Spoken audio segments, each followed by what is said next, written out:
one of the key questions I think that we need to think about is everything dependent upon leadership?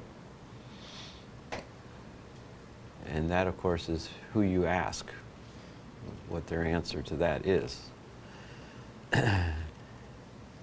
If you're Chavez down in Venezuela, yes, there is no question about, this. Everything is dependent upon leadership. Now, interestingly, Kelly challenges that a little bit in his book there. And I'm not sure where he gets his stats or how he comes up with this, but here's his conclusion. He says the leader's effect on organizational success is only 10 to 20%. Followership is the real people factor in the other 80 to 90% that makes for great success. All right, that's where he's coming from.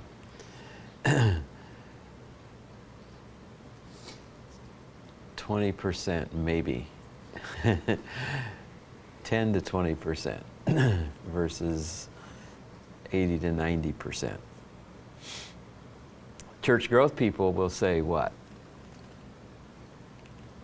They'll answer, is everything dependent on leaders? They will say what? Yes. Yeah.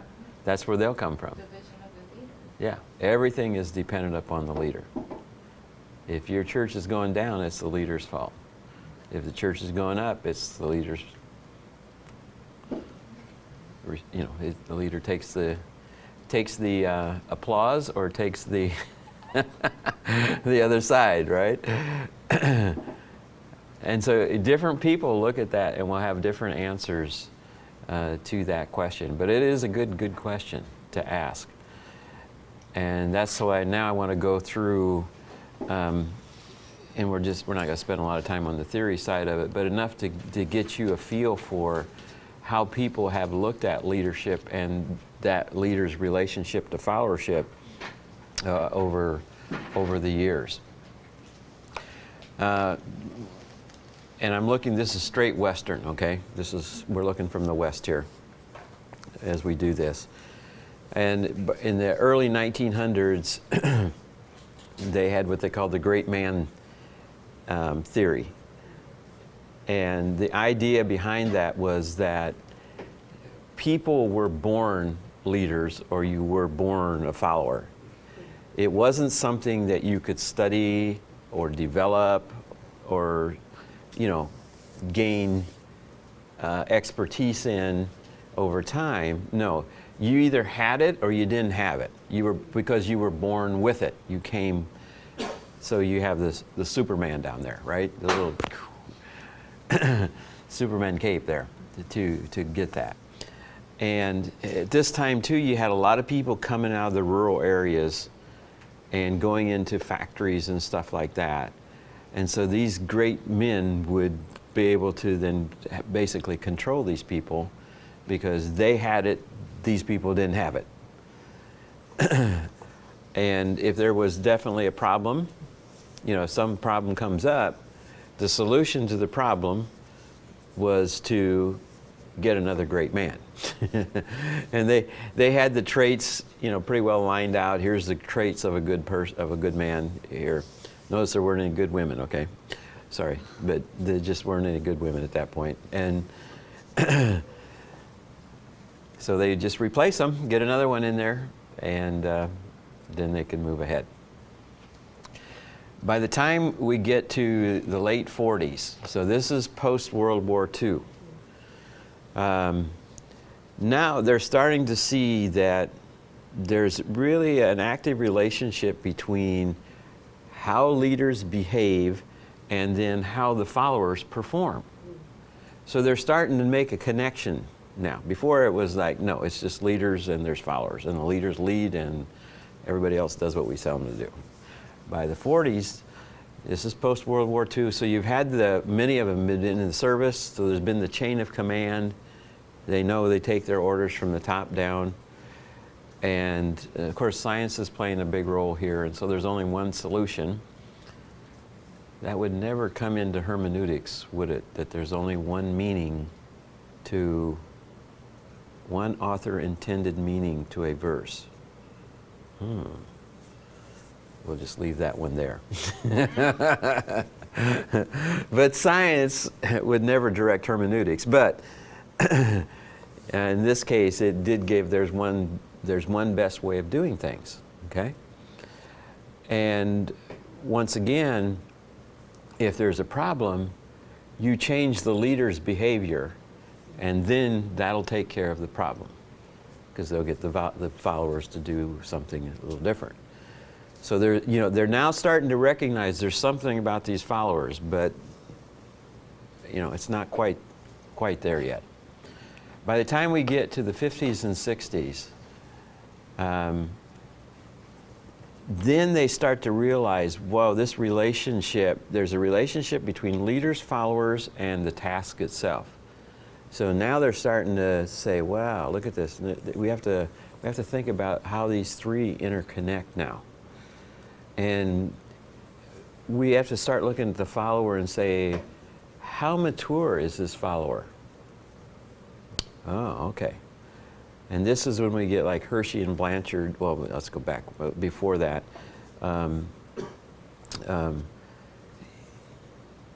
This is when, by the time you hit the 70s, they were kind of saying, I do my own thing. This is the company. They do their thing. And to help offset some of that, they started what they called the quality circles, self-management teams, to allow a lot more individuality on the followership side. Because now they're recognizing that you have to know the maturity level of the follower. If you can do that, this gets into the whole thing that was called situational leadership, Hershey and Blanchard stuff, which is still out there today. You need to know the maturity level. That leader needs to know that and work with that maturity level. There's still everything, the instructions and everything's still coming from the leader, but trying to make it mesh much better and closer to the needs of the followers, where they are in their maturity level. This is when you had John Walsh too, back in this era, where we've almost gone back to there's one best way of doing things, because when you get a guy like John Walsh, the CEO was now the one who, he thinks of all the issues. He's not going to spend time with the workers down there. He just thinks through the issues and makes the conclusion, and now you guys go do it. Yeah. But there is definitely an awakening towards, you better know the followers better than what we thought we needed to know them. By the time you hit the 90s, then, if you went to the bookstore, you could buy lots of books on vision. Okay, the vision statement that you made. We are here to do this, and often put a time frame on it. We will do X number of things by such and such a date at this cost, something of that nature. That was big, because people weren't thinking that way at that point. And so, and people at this point too would think they would move from job to job. There wasn't the loyalty that was in the previous era. If you had loyalty, you could move up in the organization. Today, at this point in time, loyalty to the job, no. You move from one job to the other, which would get you what you wanted. And then, of course, as we move into a later time when Wikipedia and all that kind of stuff, anybody can be a leader, right? You want to write something? Okay, I mean, they did a missions dictionary not too long ago for, Scott Morrow did, out of Wheaton. And who got invited to write articles in that? It's in the bookshelf over here, the big thick one on the bottom. Who got to write in that? It was people who had specialties in those areas, right? So I did one on narrative stuff, story. What's been happening is now the follower has been getting more and more power, especially as we move later and later, where you have the digital world has opened up. It gives you more and more power, and you don't have to have those degrees. You can still write on any topic you want to write on, and it'll be there. It'll be there. So the followers are taking a much stronger role in the leadership side, is what's happening. Then by the time we get to 2000, and then you start having, that's when you had Enron happen, and Arthur Anderson and all those guys. Remember that stuff? All the corruption that was going on in the business world. And so then you have a lot of books that were written on ethics and morals in relation to the business world. Basically, what were they trying to do? They were trying to legislate morality by teaching about it, right? And so you need to be a good boss, you need to not do this, you need to do that. So a lot of books that were written on there. So basically those are some of the key areas as we watch the theories change. But what you see happening is that leaders were up here and followers were up here, and as we go through time, things are changing very, very strongly, and it's flattening out is what's happening. And the digital world, you don't have to have degrees to be doing stuff. You can get them, yeah. If you guys are stupid enough to pay all that money, you can get them, but you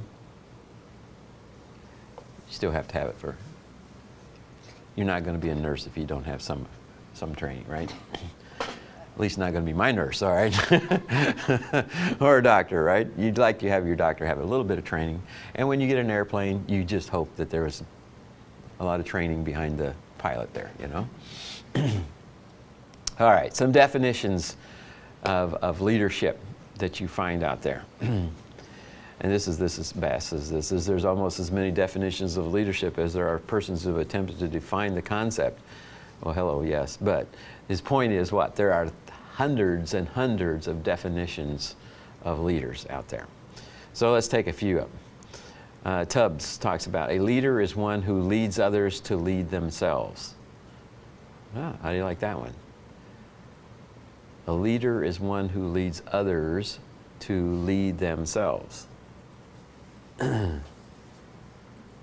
So in other words, what? He's saying that that person has some confidence in a follower that could become a leader, and tries to move them up into that level.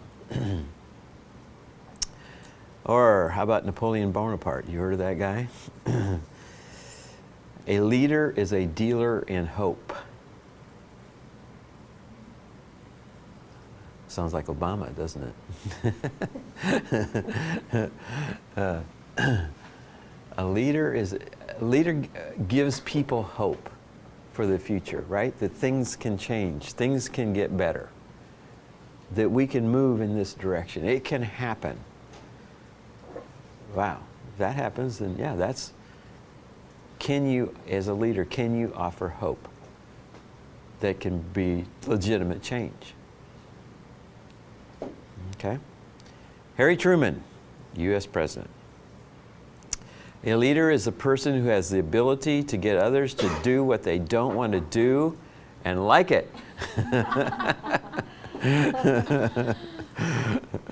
The first part's pretty easy, but getting to that second part where they like it, that can be a problem.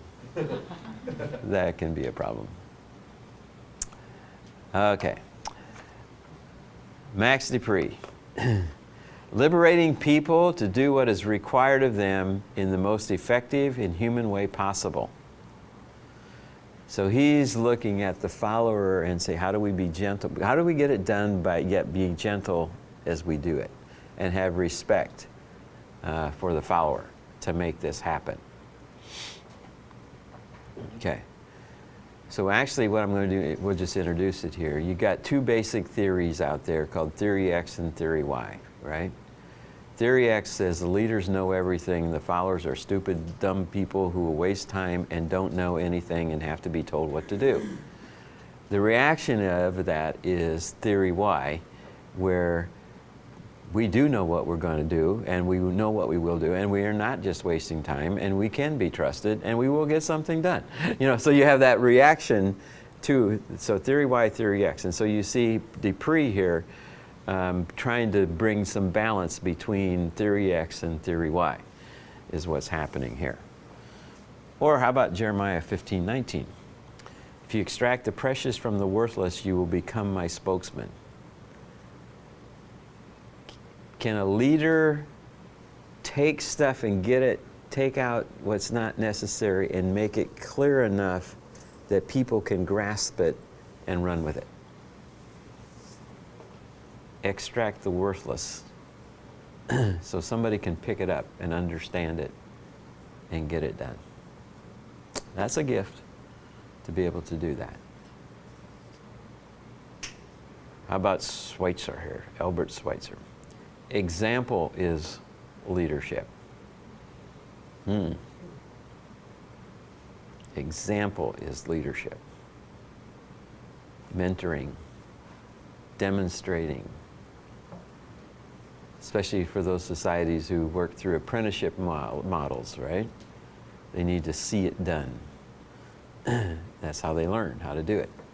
They watch, observe, try it, mess it up, try it again, get better at it, and finally become really good at it. And adopted from Rick Warren. You may have heard of that guy. Successful leadership is the management of ideas. How do you manage ideas? Successful leadership is the management of ideas.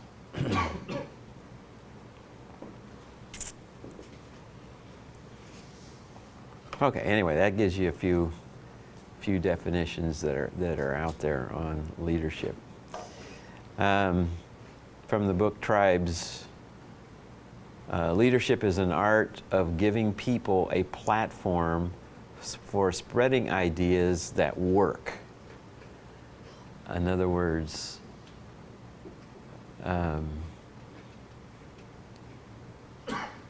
they get things out of the way so you can get something done. All the little obstructions, the things that slow you down, they get those out of the way so you can get something done. Our dean is really good at doing that. Really good at doing that. Getting us out of certain things so that we can do other things that we specialize in. Part of leadership, a big part of it actually, is the ability to stick with the dream for a long time. So longevity, all right? Rick Warren will say, there at Saddleback will say, to be a good pastor, you gotta be around for a few years, okay? Like a lot of years. And the more years you're around, the more you can get done. And rather than, I don't know, what's the average pastor's stay in a church now? 2 years, 3 years max, or something like that? It's pretty short, pretty brief. Kind of like when your sermons run out, so you have to move somewhere to start over again. Huh? But no, the chance to build something does take time. And so there is a definite argument for sticking around to see that dream come true. So leadership then is what? It's the stewardship, and there's two areas here that will come together in leadership, and that is relationships. But you want more than just having nice relationships, right? Because every group is brought together to accomplish something. There are goals that they're tasked that they're trying to accomplish. Okay, Biola is what? Is to educate students to be, and I forget what's our vision statement? You should know this as students, and I should know this as faculty, and we don't know that. So anyway, that's what we're here for to do. We don't know what we're here to do. But every organization has that vision. How do you not only get people to be able to work together, but be able to work together and get something done? Those two, bringing those two together, relationships and results, bringing those two together. If we do that, then we're getting somewhere. We are getting somewhere. Okay, the leader's role then is still seen more often as power over others. Have you ever heard that? The leader's role is still seen more often as power over others, rather than as stewardship or even as service to others. I don't know, there's something about when somebody gets placed in a leadership role, whatever it is, doesn't matter. There's something about that there's that feeling of, I need to have control over these people and let them know what they should do or not do. You know, there's something about power that you like to have a little more of it, and then a little more and more of it. And if you're a dictator, what do? You just change the Constitution to make that all possible, right? That's what you do. You rewrite the Constitution. They tried that in Egypt recently. Chavez has done it. Very easy to do. Rather than stewardship or service to others. That's what Jesus flipped when he came. A role reversal there. So how do you view leadership? Say, I'm superior over you.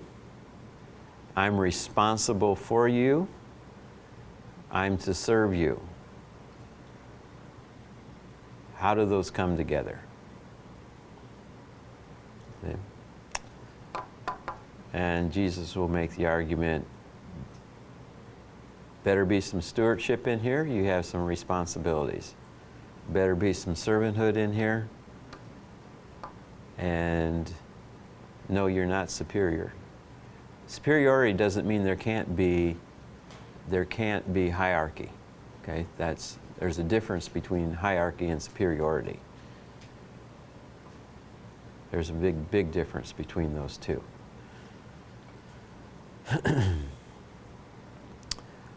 And this is what Dr. Loftus brought there at Abwe, and was making his point by having the broken stopwatch, that what? To every leader there is a season.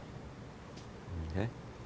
Even your doctors coming through there only for X number of months, right? There is a season. They're just coming through for a period of time. And every leader there is a season. That's what we need to be thinking about. And then, how far can I take this group in the time period God gives me to work? How does stewardship fit into that? How does servanthood fit into that? How do we keep superiority out of that?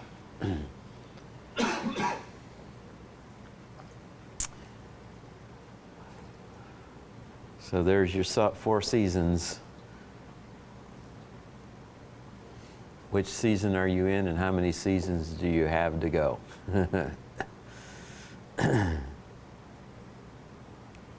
All right.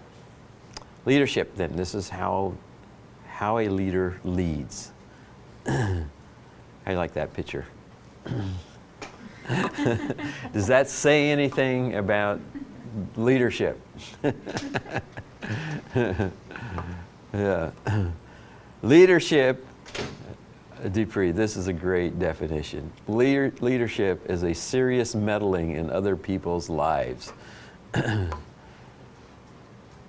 Yeah, because, sometimes it asks what? To remove certain people from the job.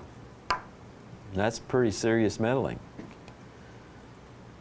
Asking them to do things they don't want to do. Asking them to speed up. All kinds of things like that. It's serious meddling in somebody's lives. Definitely.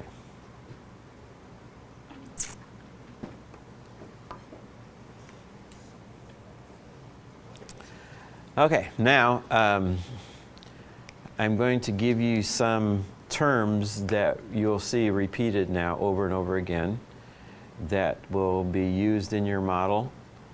So if you don't get them this time, don't worry about it. It'll come back to haunt you many times throughout the course, so you'll have them memorized by the time we're done here. But before we get into them, I want to look, the term leadership itself was really a relatively new term. I mean, it hasn't been in the dictionaries that long, actually. First half of the 19th century. So that tells you, once you get a term, it tells you what? People are thinking about it, and now they're forming a discipline about it. They're starting to study it, and they're starting to look at it in more detail. So it's not coming out to the first half of the 19th century. So it's not really that old that we have looked at leadership. What it is. Leaders, yes. Followers, yes. But leadership, or even followership, how new is that, you know? Go back to Kelly, basically. Here's one of the first terms that we'll look at. And in any organization, you have authority. Have to have it. There has to be authority that's there. And authority is what? That's the social right to exert power. You've got to have that right. And you have to do it in certain situations. You have the right. So the dean has certain social rights to operate. He has the last word on the hiring within the school. Who gets hired? There's a committee that is to go through and to find out, okay, who couldn't we hire? And they make their recommendations to the dean. The dean looks it over, and he's, I don't like your choice. I think this person's a better choice. The dean has that authority to make that decision. He can do that. He can override any committee in the school. Now he has to answer to the provost, who is the head of all hiring and firing, right? So he has to be able to make his argument to the provost that this is the best hire that we could do at the moment. So, but this is true in any organization, that certain people have the social right to exert power.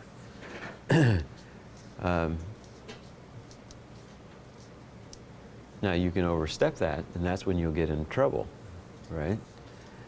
I mean, I can't go tell the dean what to do. I can make suggestions, I can do that kind of thing, but I can't force him to do what he doesn't want to do. I don't have that right to do that. Okay. The second word, moving away from authority, then the second word that will be key is legitimacy. Now, yes, you may have authority, but you have to use that authority legitimately so that because there is a culturally appropriate way to do these things. You can't do end runs. You'll get in trouble. You'll get in trouble big time. Can't do that. So, to be legit, how do you use that authority in a legitimate way? Well, if you don't use it in a legitimate way, guess what? You're going to find out. Somebody's going to tell you, you crossed the line here. You didn't do it appropriately. Now, the third, actually a couple terms there, where you get support or you get people to back you, right? And what happens in any organization?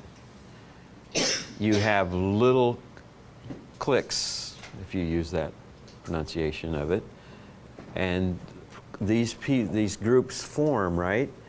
And they are pushing their agenda. And so you have a number of agendas being pushed. But how do you get your agenda, discussed or approved? Well, you try to get more and more people into your alliance, right? Who will support you, who will bring the backing to you, backing to the idea, so that you can say, hey, look at all this, all right? Okay, so the gun control issue in the United States today. So you have those who are arguing you got to have gun control. And then you have others who are arguing no. And so what they do, some of them are send in your email address go in and get on this thing, and this will send a letter to congressman that says you are against gun control. And what's the idea? I mean, you try to get as many people as you can signing up to show here's 100,000 people who say no against gun control. You have to consider that if you're when you make a vote on this. Well, that's what they do. So they form groups, right? Pro and con, whatever the issue is. And you try to get the support, and the more support you get, hopefully, the more your ideas will get accepted. So they build alliances and they build relationships. The idea is how do you satisfy demands, you try to do influence, and you try to persuade, and if that don't work, you go to coercing. If that don't work, you just use a high-powered rifle. So, you know, these type of things. So how do you, there's different ways, of course, of doing that, and those are just a few of them. The next one is decision making. How is that done? Who can make decisions? Well, there are rules out there of how this is to be done. There's rules of the game. And every organization knows what those rules are to make decisions. Okay? Some say, well, on a small team, for example, we'll say, okay, we are not going to do anything unless we have 100% of the team is in agreement. That's pretty hard. No, we'll just do it. If half of the team is in agreement, we do it. That's all you need, 50%. Or let's go 51%, break a tie. 51% says we're going to do it, we're going to do it. What are the rules of the game for making decisions? Who can make decisions?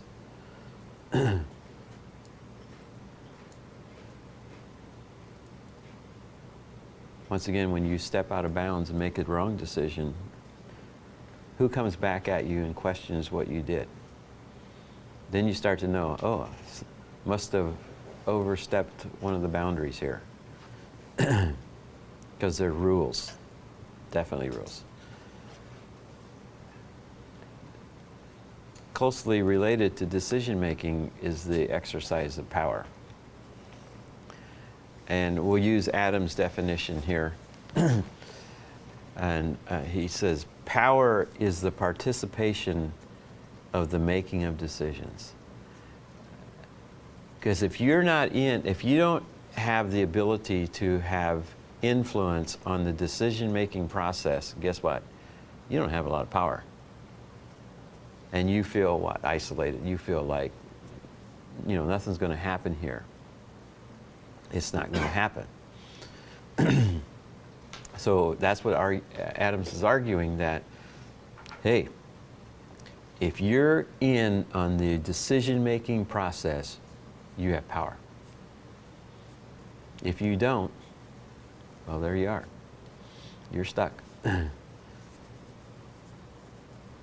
once again, it comes from a very effective way of doing it to a very abusive way of doing it. Power can be used in both ways. So,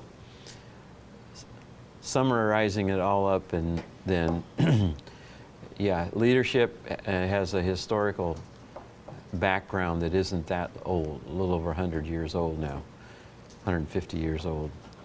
And there is legitimate authority that is out there, has to be in any organization, but that has to be used in a legitimate way. And there's always little groups being formed to try to get their agenda pushed and getting support for that agenda. Always happening there. And there are appropriate ways to make decisions and inappropriate ways of making decisions. And that gets us back to the use of power. Okay, questions at this point?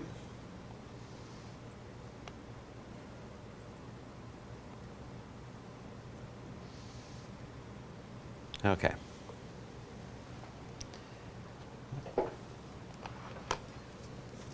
Little contrast here. Looking at leadership and looking at management, because those two are very, very different actually. And so it's good to make that distinction. Leadership, you know, is always having to look ahead and then What do we have to change here? What do we have to do to keep ahead of the game? Keep ahead of the curve here, okay? So in the education world, okay,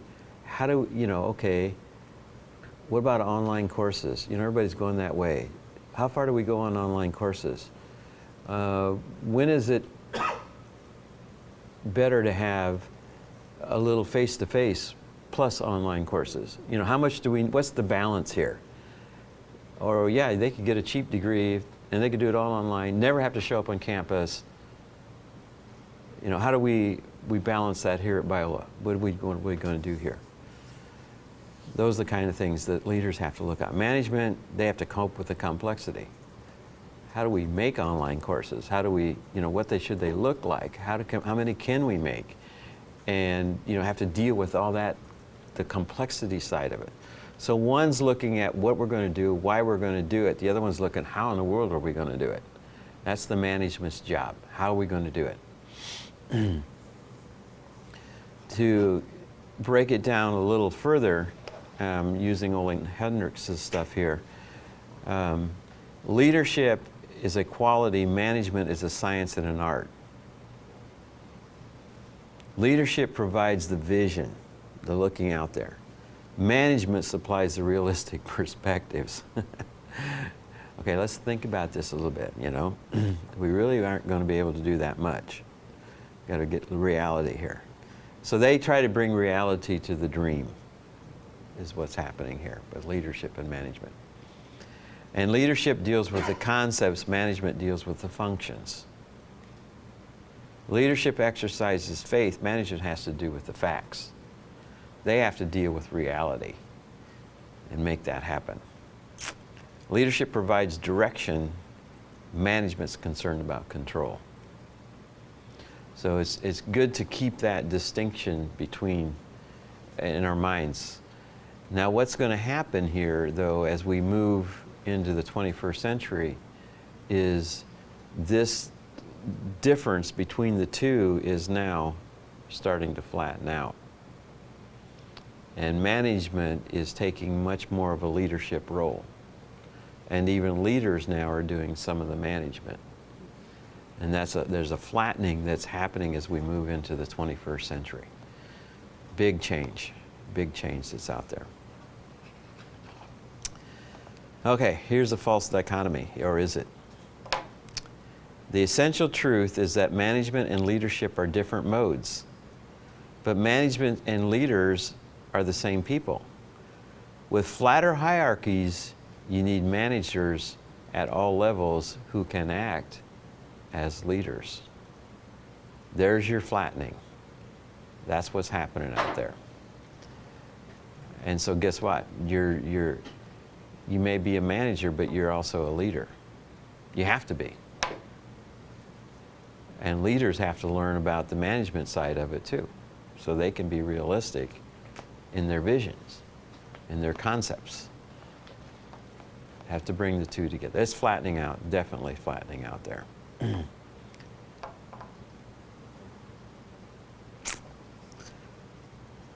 Future role of management, moving in the 21st century here.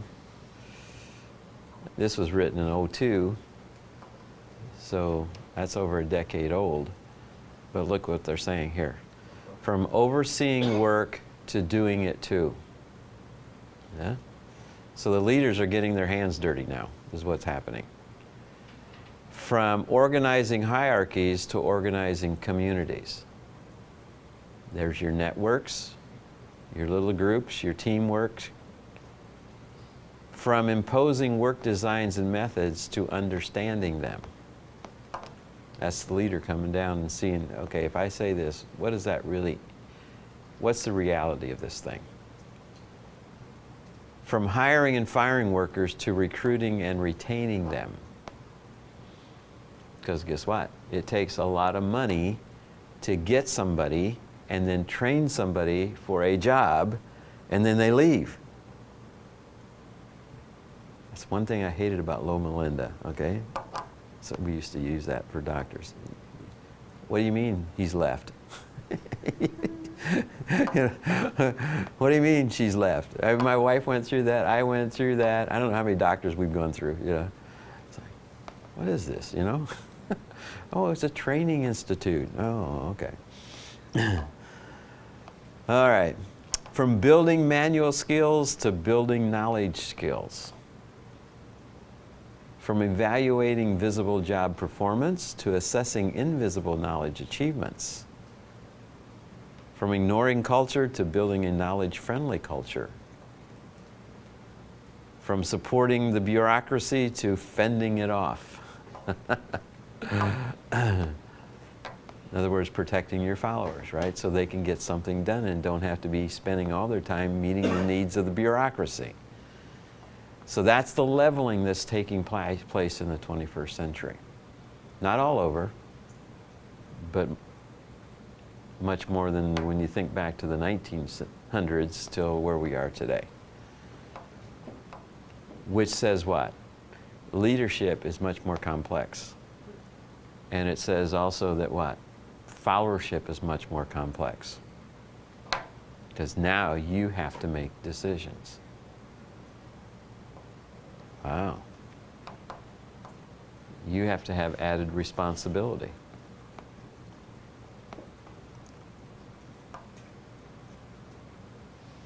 So that's where it's headed. But it's kind of fun because you get a bigger role. But it's a lot more responsibility and a lot more pressure because of that as well. All right, Howard Butt. Great understanding of leadership. Leadership is a gift. How many of us recognize that? Leadership is a gift from where? From the people under you. Leadership is a gift from the people under you. Wow. That puts it in a little different perspective. That's definitely a different perspective. If you got leaders who understand that, guess what? You're going to have some happy followers. And if you have happy followers, you got a chance to go beyond relationships now to get results. Get something done. And the organization will be happy, and the workers within the organization will be happy. It's a win-win situation for both. Couple of leadership, followership styles here. Check those pictures out. A shepherd versus a sheepdog, right? You ever seen these little corgis work? Man, they are... I've got a friend who's got like 50 mini horses and about 20 acres. She sends the corgi off after those horses, and she tells them which horses, which miniature horses to bring in. And that little corgi will go out there and round those dudes up and bring them right in. Amazing what they can do. Shepherd, was he just making a few calls and the sheep just follow along? Leadership styles, followership styles. I heard a similar example of some of these cemeteries around us. There's some shepherds out in the field. One calls and then a bunch of sheep follow him. And they know his voice. He calls. Yeah. There's a bunch of sheep there. And he does his whistle or call or whatever, and then his sheep come. And then, they're riding along a little later. It's just some guy like throwing stones and stuff at the sheep, like driving them on a stick. And like, man, that's not a good shepherd. Tour guide was like, no, that's the butcher. Good illustration. Good illustration. All right.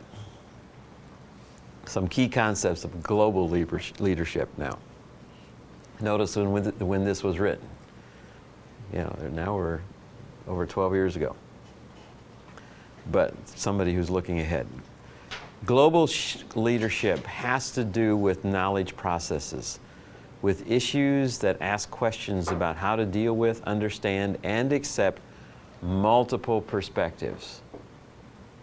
That's where we are today, rather than warranting one authoritative, powerful, and most effective voice. In other words, global leadership addresses the urgent problem of how to understand and deal with being confronted with values, views, investments, and practices not quite like us in the way that we have never been before experienced.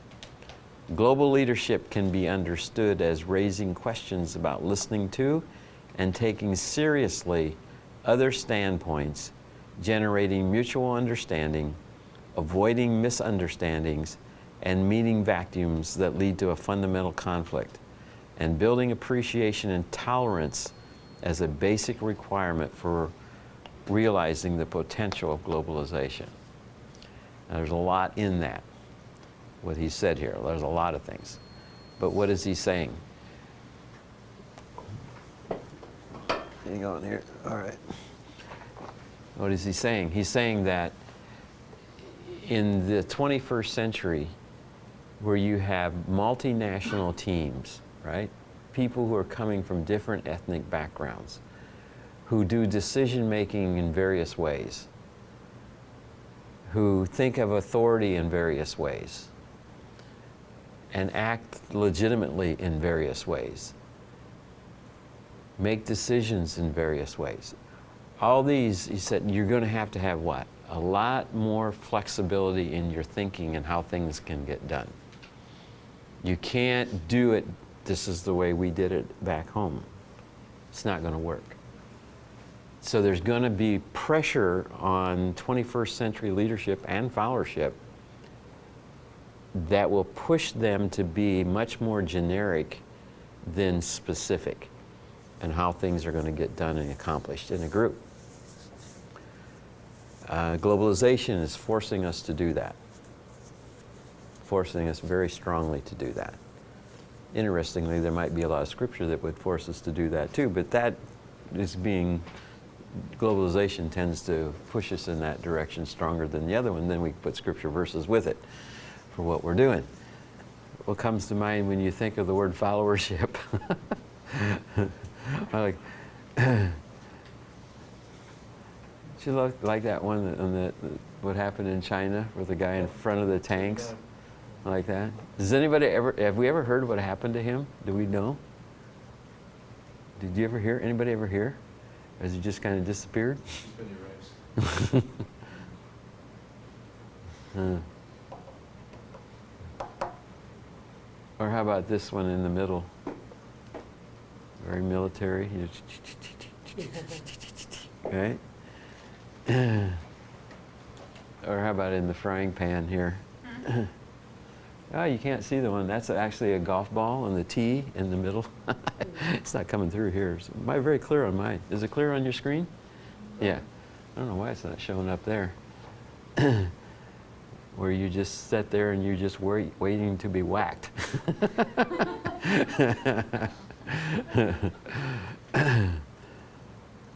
Yeah. Everyone wishes very much to be a servant of Christ, but no one wishes to be his follower. But a true servant must be Christ's follower. Arndt said that a long time ago. Lead, don't follow. All right, some leaders and followers. This comes out of an interesting book by this gal here, The Allure of Toxic Leaders, which we will look at a little bit later on and get into that.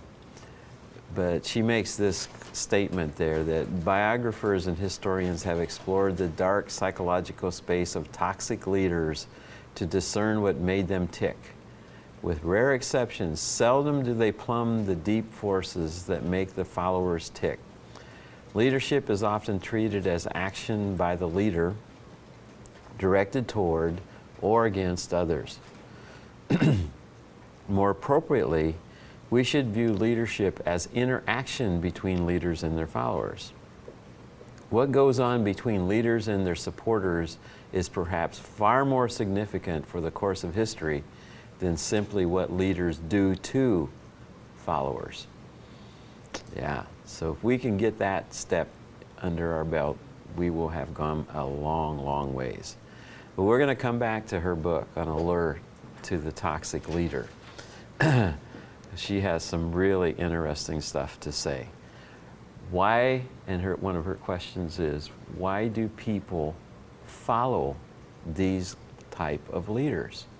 The Jim Jones, what the David Koreshes, what gets people involved to want to drink the Kool-Aid, literally. Why do they do that? We'll come back to that later on.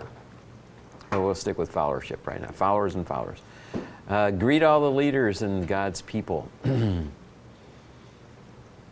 leaders and God's people. Making a little distinction there. Leaders and their followers.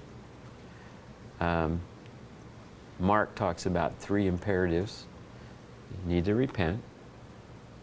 You need to believe. And you need to follow. Brings all 3 of those into focus there. Repent, believe, and now follow. That's part of it. Well, let's get some examples of good followership.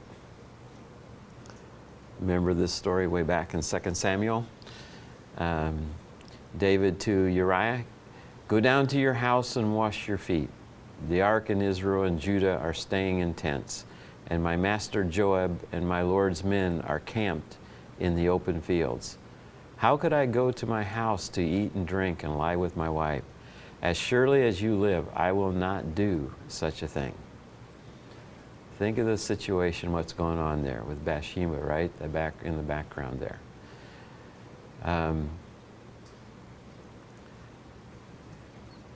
Uriah really is a better leader here than David is. He knows how far to go and what to do. He's a guy that doesn't want to be away from his leadership role. Doesn't want to do that. And of course, David had ulterior motives for doing what he was doing there. But you see what kind of leader Uriah was really about. He was a great follower of his king, not knowing what his king was trying to do to him. How about David to his soldiers? Remember this little story? Oh, that someone would get me a drink of water from the well near the gate of Bethlehem. And so what did those guys do? Those followers, hey, the king wants water. We'll risk our lives. We'll go in the night and we'll go get that water and we'll get it back here. They knew how to be great followers. The Pentateuch, we're going to see a lot of that when we get to Wildowski's book on Moses as the nursing father. Have you ever heard that term before, nursing father? You know that is in Scripture. The what? Nursing father. We don't quite think of it. Nursing mother, yes. Nursing father? What was that? We'll get to the meaning of that. And I'll give you some translations that give you a little bit different slant on some of that. But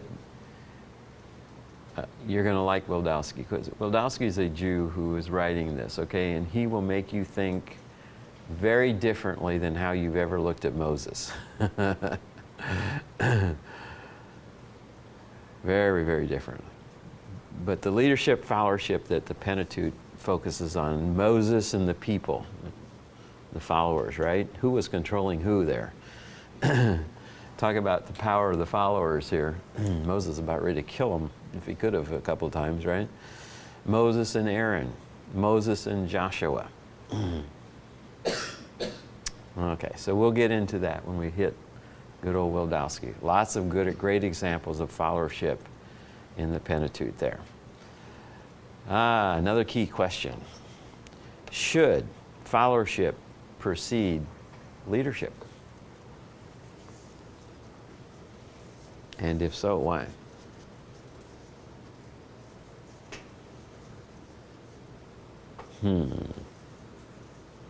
Should followership precede leadership, and so why? Need an answer. Help me out.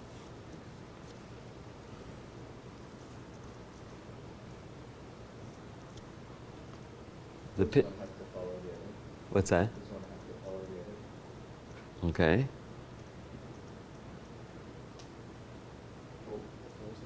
Does one have to follow the other?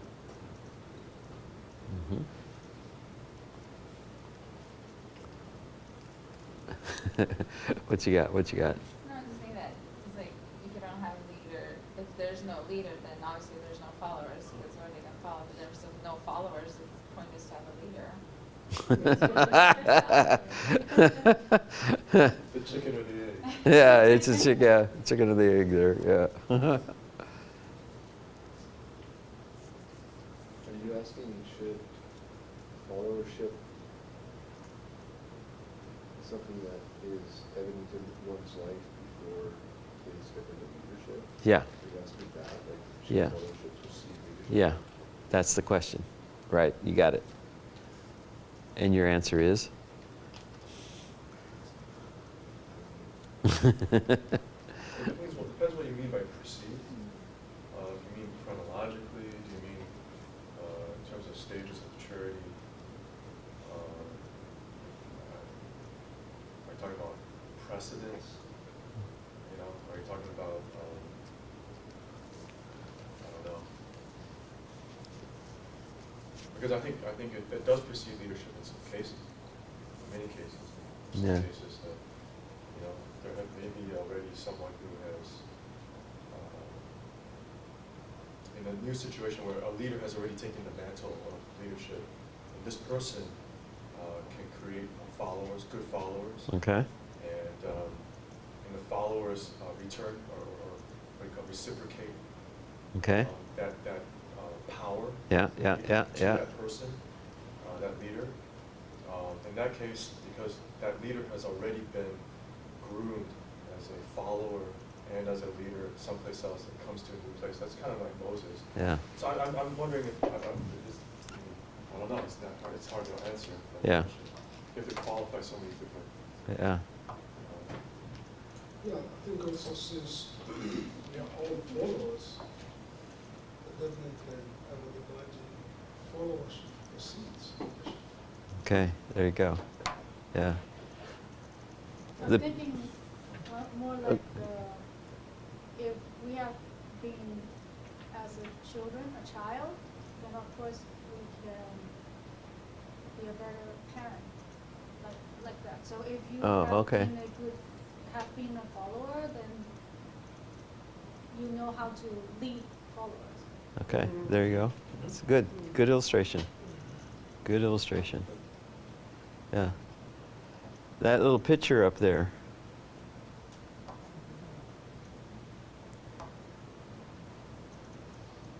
Do you want somebody jumping in that seat and flying that airplane? And you're riding in the back of it? Or do you want somebody who's kind of learned how to follow a little bit and how to work the thing and learn how to do it? And watched and observed? And then hopefully has a mentor over there who's doing the major thing for a while, and he was watching and observing and trying a little bit and becoming proficient in it. Yeah. I think it isn't kind of what we've been talking about too, that, you know, a leader is also a good follower, therefore, you know, it could be yes and no. Yeah. A good leader is also a good follower. Yeah. There you go.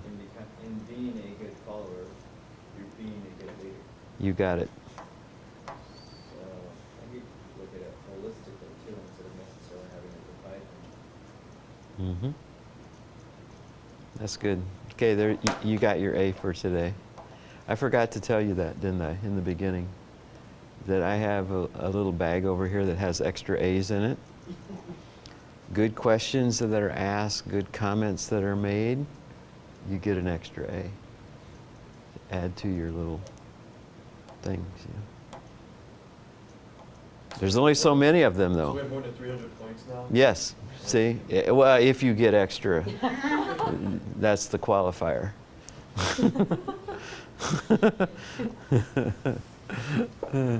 So I've already given one out. So there's limited good, though. There's only so many extras, okay? All right, good. So here's some of the key books that are being out there on.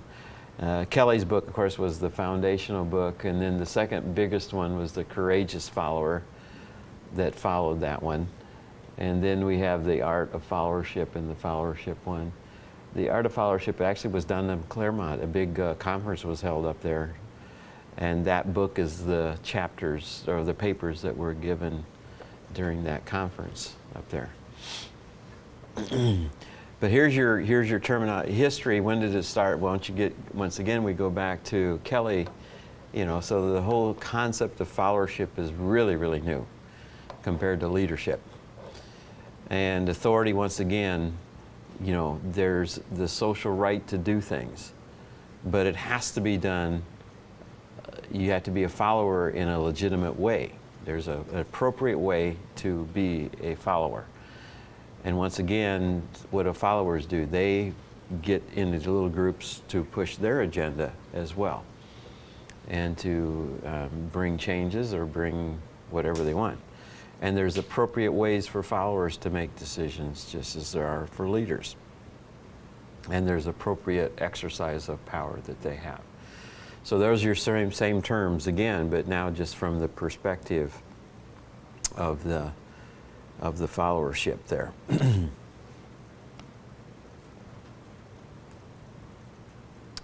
Okay.